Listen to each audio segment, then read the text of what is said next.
Hey everyone, what's up? Welcome back to my channel. My name is Cassie if this is your first time here, and in today's video I'm going to be testing out a new foundation and concealer. So this is the Milani Conceal and Perfect 2-in-1 foundation stick.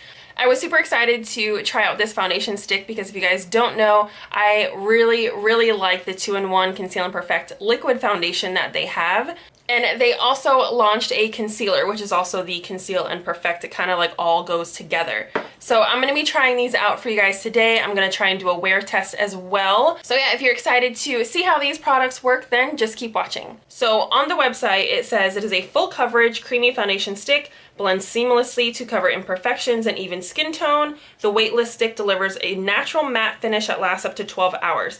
It claims to be transfer and water resistant. And it has bamboo powder to absorb oil and lily extract to lighten the look of pores.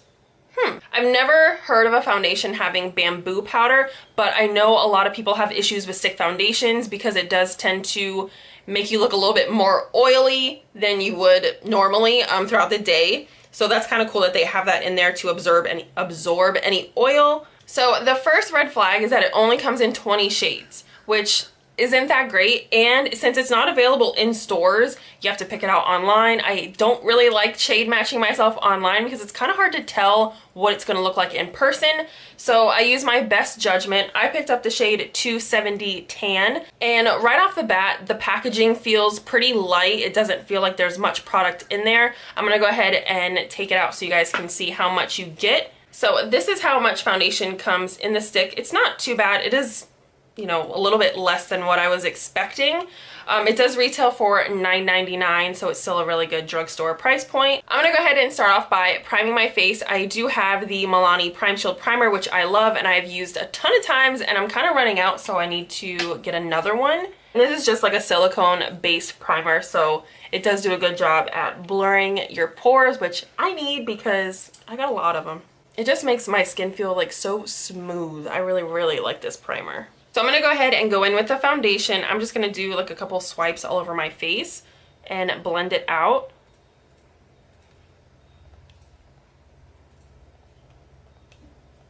It does feel very creamy right off the bat, which is nice. So I'm going to go in with a clean foundation brush. I've been using a brush lately to blend out my foundations rather than a sponge.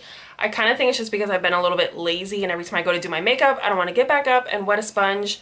And I like the way that brushes blend out foundation, so I'm going to go ahead and use a clean brush today, and I'm just going to go ahead and start blending this out.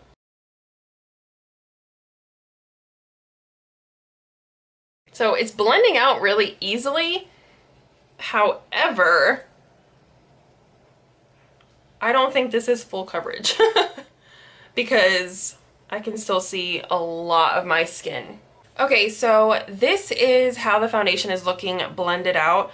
I don't feel like it's full coverage whatsoever. I can still see a lot of my skin. It's definitely like a light to medium. I feel like it's just a light coverage. It reminds me a lot of the Sephora stick foundation that I purchased a while ago and tested out for you guys.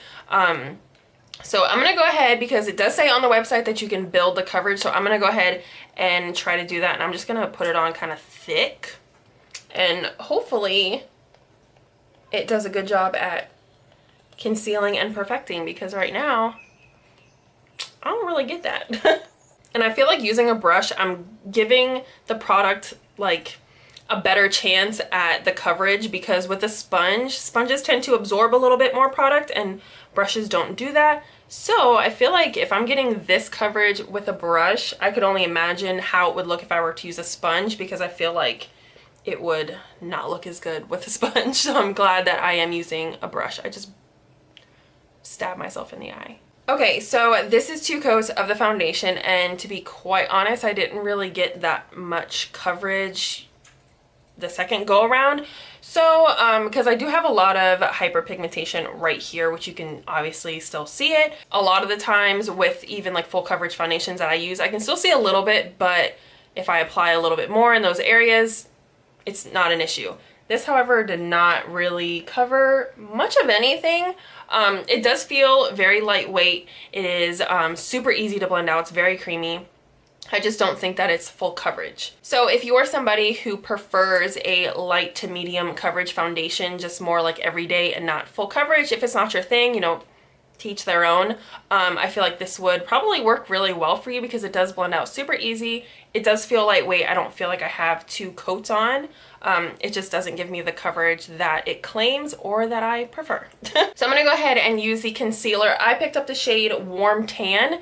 Now on the website, it looked a lot lighter than what it looks like now. I'm gonna swatch it on the back of my hand. Yeah, see, I feel like this is probably going to be closer to my foundation shade than it is a highlight shade. I'm kind of excited because just from one swatch of the concealer, it does look super full coverage. So I could probably use this to like spot conceal and then just use a lighter highlight shade for like my under eye and stuff like that. So I'm going to go ahead and apply this to my under eyes because I can still see my bags. This concealer is definitely on the thick side, which is nice because I can tell it's probably going to be super full coverage, which I like. The shade is obviously not a shade that I would use to highlight, but I'm just going to go ahead and spot conceal and kind of like compensate for the foundation. And I'm just going to use the same brush that I used for the foundation to blend out the concealer. Okay, so now that the concealer is blended out, I do like the coverage. It's definitely a full coverage concealer. It was really easy to blend. I don't think that the color matches me. Obviously, I think I said that already, but I feel like this concealer would be good to use under foundation, you know, to like hide your bags and hide all those like problem areas of your skin before applying foundation, which I've been doing lately just because I feel like my foundation looks a lot better when I do that. I like the coverage way more from the concealer than I do for the foundation. I do feel like the concealer is a little bit too warm. It's almost like super yellow for me, and I like a little bit more of like not cool tone and not neutral, but somewhere in between like yellow and neutral. So I'm just gonna go in with my Too Faced Born This Way concealer and use this as a highlight shade for under my eyes. And then I'm gonna take my BH Cosmetics 128 brush to blend that out. I really like this brush because it's like it's like a smaller version of a foundation brush, and I really like it for blending out concealer. All right, and now I'm gonna take my Too Faced Ethereal Setting Powder and I'm gonna go ahead and set my under eye. All right, now I'm gonna take my BH Cosmetics 124 brush and then my Sephora Micro Smooth Powder, and I'm gonna set the rest of my face. Okay, so the base is done. My first impressions are that the coverage on the foundation is definitely not full. It is a light to medium coverage foundation. It does blend super easy. The concealer was nice. It is full coverage. It was a little bit, I feel like it's a nice coverage. It's obviously better than the foundation.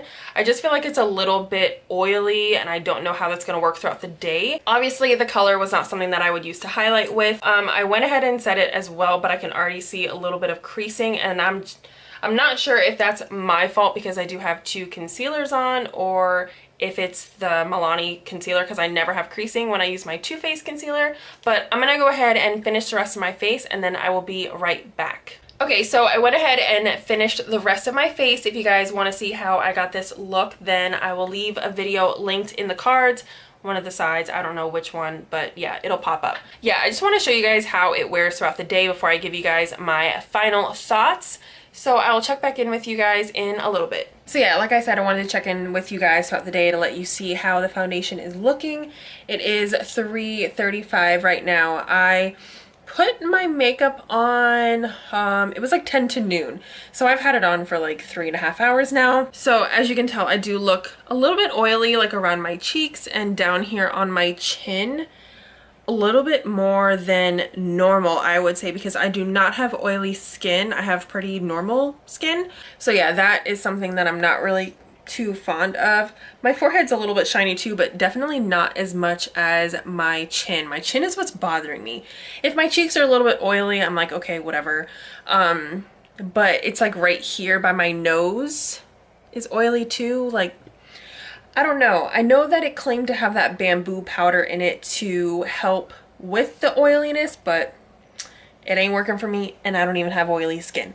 So yeah, I did eat lunch too. I had a quesadilla, but I wasn't like shoving it all over my face.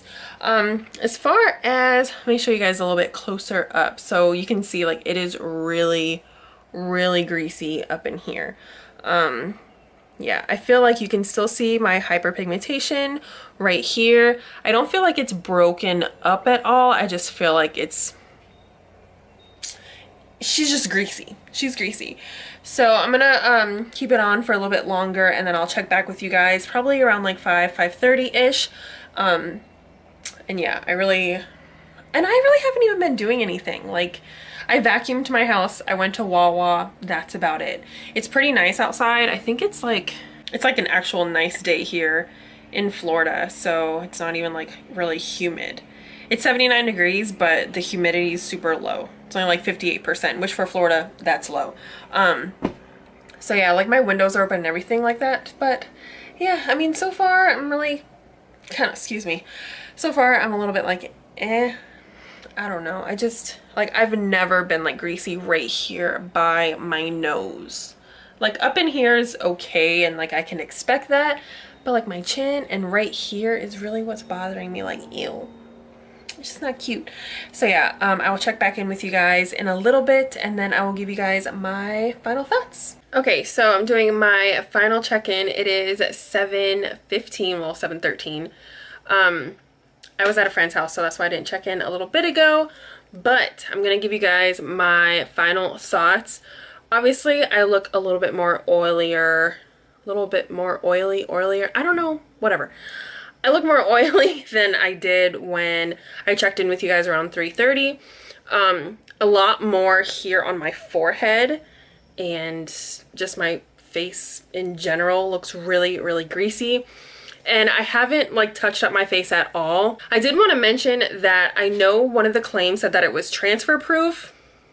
No, because I touched my face earlier, like just like right here, because I had like an itch and I just like touched it, and the foundation came off of my fingers. So, and I did set my face with setting spray, so it's not very transfer proof. So my overall thoughts on the foundation were that it is definitely not full coverage. I don't think that that bamboo powder helps with the oiliness, because like I said in my previous check-in, I don't even have oily skin, and I look like I could fry an egg on my face. It's kind of disgusting. Definitely not transfer resistant. I think that's what it said. I think it said transfer and water resistant. I don't think so. I didn't go in any water today, so I can't test that out. So yeah, I just think that it was kind of a flop for me because of the coverage. I'm not really into light coverage foundations. I feel like if you had dry skin, this foundation would work better for you, just because I have normal skin and my face looks this greasy. And obviously if you had oily skin, it would probably be atrocious. It would just be a disaster. So enough about the foundation. I'm probably never going to use it again, to be honest, so it's kind of like a waste of 10 bucks, but whatever. So when it comes to concealer, I forgot to mention this to you guys in my last check-in, but I had that swatch on my hand from when I first applied the concealer, and it oxidized. So I couldn't tell, you know, at my check-in, because I did have another concealer on top of it. But I just thought that that was a big thing that you guys might want to be aware of. It kind of dried down to like a dark olive tone, which was super weird because when I first put it on, it was really yellow to me and it was really warm, and it dried down to be like this super dark, awkward color. So yeah, there's that. I would probably try it again in a lighter shade, but now knowing that it oxidizes, I would probably go another shade lighter. But the shade selection for the concealer was a little bit odd as well. So I just think all in all, like, this is just, it's just a no for me. Like, I'll pass. It didn't live up to the expectations that I had, because I love the liquid 2-in-1 Conceal and Perfect foundation. I love that one, but this one is a no-go for me. So that's it, you guys. I hope you enjoyed this video. If you want to see more of these kinds of videos where I do like check-ins throughout the day, you can let me know down in the comments, and I will see you guys in my next video. Bye!